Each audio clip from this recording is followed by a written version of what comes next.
नमस्ते दोस्तों, आज की कहानी एक ऐसी पाकिस्तानी एएसपी मैडम की है जिसने भारत में गुप्त जानकारी हासिल करने के लिए भेष बदला, लेकिन एक भारतीय सिपाही ने उसे ऐसे पकड़ा कि वह मैडम महीनों तक किसी को कुछ बता भी नहीं सकी। फिर जो हुआ वह सुनकर हर भारतीय का सीना चौड़ा हो जाएगा। अगर आप सच्चे देशभक्त हैं तो वीडियो को लाइक करें और कमेंट बॉक्स में जय हिंद लिखें ताकि देश के दुश्मनों को हमारी एकता का एहसास हो सके। तो आइए जानते हैं वह घटना जो आज तक किसी ने आपको नहीं सुनाई। लाहौर के एक गुप्त सैन्य ठिकाने में एक बैठक चल रही थी। पाकिस्तान की खुफिया एजेंसी ISI को पक्की जानकारी मिली थी कि भारतीय सेना धर्मपुरा के पास एक गुप्त परीक्षण करने वाली है। उस परीक्षण में न सिर्फ हथियारों की अदला बदली होगी बल्कि सेना के कुछ नए कम्युनिकेशन कोड भी लॉन्च किए जाएंगे। हमें यह कोड हर हाल में चाहिए। ISI अधिकारी ने टेबल पर हाथ मारते हुए कहा, कौन जाएगा मुझे भेजिए, मैं उनके दिल में उतर जाऊंगी और डाटा निकाल लाऊंगी। उसकी आंखों में जुनून था। मेहरून को एक पंजाबी गांव की घरेलू नौकरानी का भेष दिया गया। नाम रखा गया नीतू। उम्र 24। पति की मृत्यु के बाद काम की तलाश में भटकती औरत। उसके पास फर्जी आधार कार्ड, पैन और यहाँ तक कि वोटर ID भी थी। वह सरहद पार कर गुप्त रास्तों से भारत पहुंची। धर्मपुरा में सेना के रिटायर्ड सूबेदार विक्रम सिंह के घर नौकरानी की तलाश थी और नीतू ने वहाँ खुद को नियुक्त करवा लिया। विक्रम सिंह 62 वर्ष के अनुभवी रिटायर्ड फौजी थे। पत्नी का देहांत हो चुका था। उनका बेटा अमित एक सीनियर आर्मी अफसर था जो अक्सर घर से बाहर रहता था। घर में केवल एक बूढ़ी नौकरानी थी जो अब काम नहीं कर पाती थी। नीतू धीरे धीरे काम में रम गई। रसोई, सफाई, पूजा के दीप जलाना और साथ ही छुपे कैमरे लगाना जिनसे घर के फोन, कंप्यूटर और यहाँ तक कि दरवाजे पर आने जाने वालों की आवाजाही रिकॉर्ड होती। रात होते ही वह एक छोटा मोबाइल सैटेलाइट राउटर ऑन करती, डाटा एनक्रिप्ट करती और सीधे पाकिस्तान के सर्वर पर भेज देती। किसी को भनक तक नहीं थी। विक्रम सिंह के घर के बगल में क्वार्टर में रहता था हवलदार अर्जुन राणा, 29 साल का बहादुर सिपाही जो वर्तमान में BSF में कार्यरत था। वह अक्सर विक्रम सिंह के घर आता जाता था। अर्जुन पहली बार नीतू को देखकर थोड़ा ठिठका। इतनी सुंदर लड़की इस घर में नौकरानी, वह सोच में पड़ गया। धीरे धीरे वह उसे पहचानने लगा, बातें करने लगा। नीतू जी, आप पढ़ी लिखी लगती हैं, कभी कॉलेज गई थी? नीतू मुस्कुराती, थोड़ा बहुत, पर अब जीवन ही पढ़ाई बन गया है। अर्जुन को अब वह पसंद आने लगी थी। वह उससे फालतू बहाने बनाकर मिलने आता, कभी चाय मांगता, कभी हलवा। नीतू को अर्जुन का व्यवहार खटकता, पर वह जानती थी कि ऐसे मोहरों को सावधानी से संभालना होता है। अगर उसे शक हो गया तो मिशन खतरे में पड़ सकता है। वह धीरे धीरे अर्जुन से दूरी बनाने लगी क्योंकि उसे तो उस काम से मतलब था, लेकिन अर्जुन अब अपनी सीमा लांघने लगा था।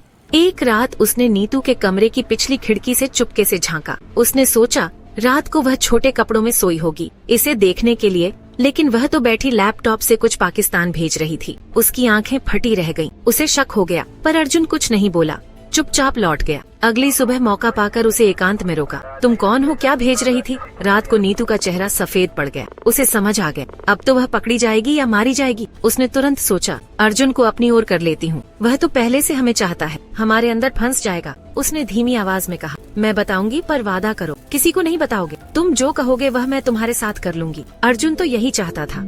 उसने कहा, रात को मेरे कमरे में आ जाना। उस रात नीतू उसके कमरे में गई। दोनों ने पूरी रात संबंध बनाए, तन का, मन का या बस छल का यह स्पष्ट नहीं था, पर नीतू ने अब डाटा भेजना बंद कर दिया। उसके भीतर भी एक द्वंद्व शुरू हो चुका था। क्या यह सिर्फ मिशन है या अर्जुन का सच्चा प्रेम? उधर अर्जुन ने धीरे धीरे उसके सारे कैमरे डिवाइस चुपचाप हटा लिए। प्यार था लेकिन देशभक्ति बड़ी थी।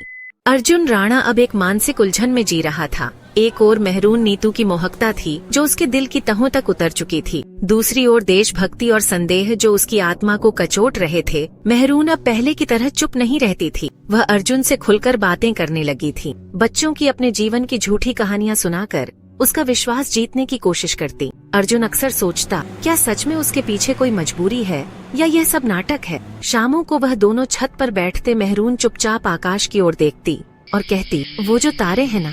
अर्जुन कई बार सोचा, उन्हें छू लूं, पर मेरी किस्मत में अंधेरा लिखा है। अर्जुन जवाब नहीं देता, मगर उसकी निगाहें भर आती। ISI को जब लगातार डाटा नहीं पहुंचता तो पाकिस्तान में बेचैनी बढ़ जाती है। एक विशेष ऑपरेशन गुलिस्तान 22 की योजना बनाई जाती है। एक ऐसा मिशन जिसमें भारत में छुपे एक अफसर की निष्क्रियता को देखते हुए बल प्रयोग के जरिए ध्यान भटकाया जाए। ISI का एक अफसर कहता है, मेहरून नीतू को भूल जाओ, अब बारी है खून बहाने की। 6 प्रशिक्षित आतंकवादियों को पंजाब की सीमा से भारत में घुसाया जाता है। लक्ष्य सेना के रिटायर्ड अधिकारियों की एक गुप्त बैठक पर हमला करना। इधर अर्जुन को शक होता है कि कुछ बड़ा होने वाला है। उसके पुराने सैन्य संपर्क उसे बताते हैं कि सीमा पर हलचल बढ़ी है। वह तुरंत मेहरून से पूछता है, कुछ छुपा रही हो क्या? तुम्हारा पाकिस्तान अब क्या करने जा रहा है? मेहरून चुप रहती है, उसकी आंखों में डर होता है मगर वह कुछ नहीं बोलती। अर्जुन अब सतर्क हो गया था। उसने मेहरून के कमरे से एक छुपा हुआ डिवाइस निकाला, एक विशेष कैमरा जो अब भी सक्रिय था। उसने सारी रिकॉर्डिंग निकालकर अपने वरिष्ठ अधिकारी को सौंप दी। उस रात अर्जुन और मेहरून में तीखी बहस होती है। अर्जुन चिल्लाकर पूछता है, सच बताओ, क्या अब भी पाकिस्तान से जुड़ी हो? क्यों नहीं बताया कि हमला होने वाला है? मेहरून फूट फूट कर रोने लगती है, मुझे माफ कर दो अर्जुन, मुझे नहीं पता था कि हमला होगा। अब मेरे पास कुछ नहीं बचा, मैं सिर्फ अपने बच्चों के लिए जिंदा रहना चाहती हूँ। अर्जुन का दिल पिघलता है मगर उसकी नजरें अब भावनाओं से नहीं, एक सैनिक की तरह सख्ती से देख रही थीं। अंततः वह दिन आता है, आतंकवादी हमला करते हैं। लक्ष्य था सूबेदार विक्रम सिंह का घर, जहाँ सेना के कुछ अफसर गुप्त बैठक कर रहे थे।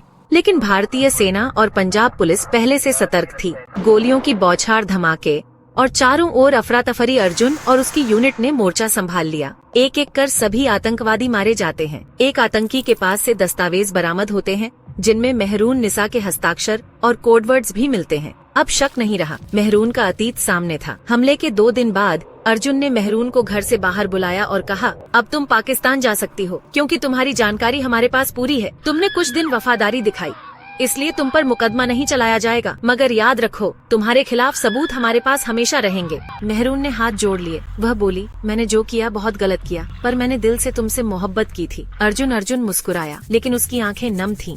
ये मोहब्बत नहीं थी, ये भ्रम था और मैं अब भ्रम में नहीं जीता। कुछ दिन बाद एक गुप्त डिप्लोमेटिक चैनल के जरिए मेहरून को पाकिस्तान भेज दिया गया। मेहरून पाकिस्तान जाकर फिर से ISI से जुड़ती है, लेकिन जब वह अर्जुन को फोन कर धमकाने की कोशिश करती है तो अर्जुन बस इतना कहता है, हम वो लोग हैं जो मोहब्बत में भी वतन नहीं भूलते।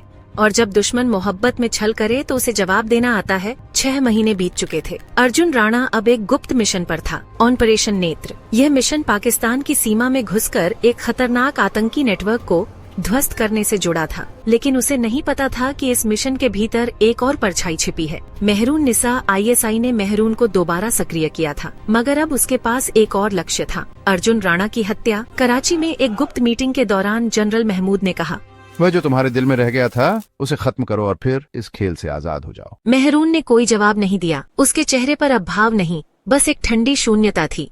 अर्जुन अब पाकिस्तान में घुस चुका था, एक नया भेष, एक नई पहचान और सिर्फ 2 साथियों के साथ उसे कराची के बाहरी इलाके में एक फैक्ट्री को उड़ाना था, जहां बम बनाने की फैक्ट्री चल रही थी और उसी से हथियार भारत भेजे जा रहे थे। लेकिन जैसे ही वह फैक्ट्री की निगरानी करने पहुंचा, उसे एक जाना पहचाना चेहरा दिखा। मेहरून निसा एक ब्लैक बुर्के में। उसका दिल एक क्षण को कांप गया, मगर अगले ही पल वह सैनिक बन गया। उसने अपने साथी को कहा, अब यह मिशन नहीं, निजी भी हो गया है। अर्जुन ने फैक्ट्री पर हमला कर दिया। धमाकों की आवाज से पूरा इलाका गूंज उठा। आतंकी गिरोह भाग खड़ा हुआ, मगर तभी उसे घेर लिया गया। चारों ओर से गोलियां बरसने लगी। तभी एक छाया उसके सामने आई और 2 गोलियां चलाकर 2 आतंकियों को गिरा दिया। वह मेहरून थी। अर्जुन चौंक गया। तुमने मेरी जान क्यों बचाई? मेहरून की आंखें डबडबाई थीं, क्योंकि मेरी आत्मा अब खामोश नहीं रह सकती। मैं तुम्हें मारने नहीं आई थी, मैं खुद को मुक्त करने आई थी। अर्जुन ने संदेह से पूछा, यह भी कोई जाल तो नहीं? मेहरून ने चुपचाप पिस्तौल जमीन पर फेंक दी और बोली। मेहरून को भारत की जेल में रखा गया। उसने जीवन की सारी मोह माया त्याग दी। जेल में वह रोज गीता पढ़ती थी और प्रायश्चित करती थी। एक दिन अर्जुन उससे मिलने आया। मेहरून ने उसकी आंखों में देखा और कहा, मेहारन, मैं तुम्हें खोकर अपने आप को पाया। अब चाहती हूँ कि मेरी आखिरी सांस यहीं इस मिट्टी में हो। अर्जुन, देश से गद्दारी की माफी नहीं मिलती, लेकिन आत्मा को शांति मिल सकती है। 4 वर्ष बीत चुके थे। ऑपरेशन नेत्र की गूंज अब अंतर्राष्ट्रीय राजनीति के गलियारों से निकलकर इतिहास की किताबों में दर्ज हो चुकी थी। मेहरून निस्सा, जिसने कभी अपने देश के लिए जासूसी की, अब 4 साल की सजा काटने के बाद अच्छे व्यवहार और मानवीय आधार पर रिहा की जा रही थी। भारत सरकार के लिए यह निर्णय आसान नहीं था, लेकिन संयुक्त राष्ट्र और अंतर्राष्ट्रीय मानवाधिकार संगठनों के दबाव ने यह निर्णय लेने को बाध्य किया। रिहाई के दिन जेल के बाहर कोई नहीं था, सिवाय एक के, अर्जुन राणा। मेहरून चुपचाप उसके सामने खड़ी रही, जैसे कुछ कहना चाहती हो, मगर शब्द गले में अटक गए। अर्जुन ने उसकी ओर देखा और कहा, अर्जुन, चलो, तुम्हें घर छोड़ देता हूँ। सरहद के उस पार उन दोनों के बीच गाड़ी में चुप्पी पसरी रही। वो चुप्पी जो हर शब्द से भारी थी। पठानकोट से अटारी बॉर्डर तक का सफर लंबा था और हर किलोमीटर पर उनकी सांसें एक दूसरे की नजदीकी और दूरी को महसूस कर रही थी। मेहरून ने धीरे से कहा, मुझे लगा था तुम मुझे देखने भी नहीं आओगे। मैंने तुम्हें सजा दी, अब शायद मोक्ष देना मेरा कर्तव्य है। मेहरून की आंखें भर आईं, पर उसने उन्हें ढुलकने नहीं दिया। अटारी वाघा सीमा, आखिरी लम्हा। अर्जुन और मेहरून वाघा बॉर्डर पर खड़े थे। सीमा की उस ओर पाकिस्तानी रेंजर्स थे और इस ओर भारतीय जवान। दोनों देशों के बीच की कंटीली बाट जैसे दिलों के बीच की दूरी को दिखा रही थी। जाते जाते मेहरून ने अर्जुन से पूछा, क्या तुम मुझे माफ कर पाए? मेरी वर्दी ने तुम्हें सजा दी, पर मेरा दिल शायद तुम्हें कभी छोड़ नहीं पाया। लेकिन अब मैं तुम्हें आजाद करता हूँ, हर बंधन से। मेहरून ने सिर झुकाया, आंखों से आंसू की एक बूंद गिरी और वह बाढ़ के पार चली गई। उसे अब कोई नाम नहीं चाहिए था, कोई पहचान नहीं, बस आजादी। 6 महीने बाद अर्जुन को एक चिट्ठी मिली पाकिस्तान से। प्रिय अर्जुन, तुम्हारे देश ने मुझे सजा दी, लेकिन तुमने मुझे आत्मा दी। अब मैं पेशावर में एक स्कूल चला रही हूँ, जहाँ लड़कियाँ पढ़ती हैं और नफरत से दूर रहती हैं। शायद यही मेरा प्रायश्चित है। तुम्हारी नहीं रही, लेकिन अब किसी और की गुलाम भी नहीं। अर्जुन ने चिट्ठी को चूम कर तय किया और अपनी किताब के अंतिम अध्याय में रख दिया। उस किताब का नाम अब बदल चुका था, सरहद का छल, एक प्रेम, एक देश और एक औरत की तलाश। दोस्तों, आप मेरी ये वीडियो कहाँ से देख रहे हैं? Delhi, Mumbai, UP, Kolkata, Chennai, Dubai, London, Australia या फिर अमेरिका से? कृपया अपना नाम और शहर कमेंट बॉक्स में जरूर लिखें, क्योंकि आपका नाम और पता मेरे लिए बेहद खास और प्रिय है। सच कहूँ तो जब आप लोग अपना नाम और लोकेशन लिखते हैं तो मुझे भीतर से एक खास आत्मीयता का अनुभव होता है, जो इस सेवा को सार्थक बनाता है। और हाँ, चैनल को सब्सक्राइब करना मत भूलिए, क्योंकि आगे और भी रोमांचक, प्रेरणादायक, रहस्यमयी और दिल को छू लेने वाली सच्ची कहानियाँ आने वाली हैं। फिर मिलते हैं अगले वीडियो में एक और नई कहानी के साथ। धन्यवाद।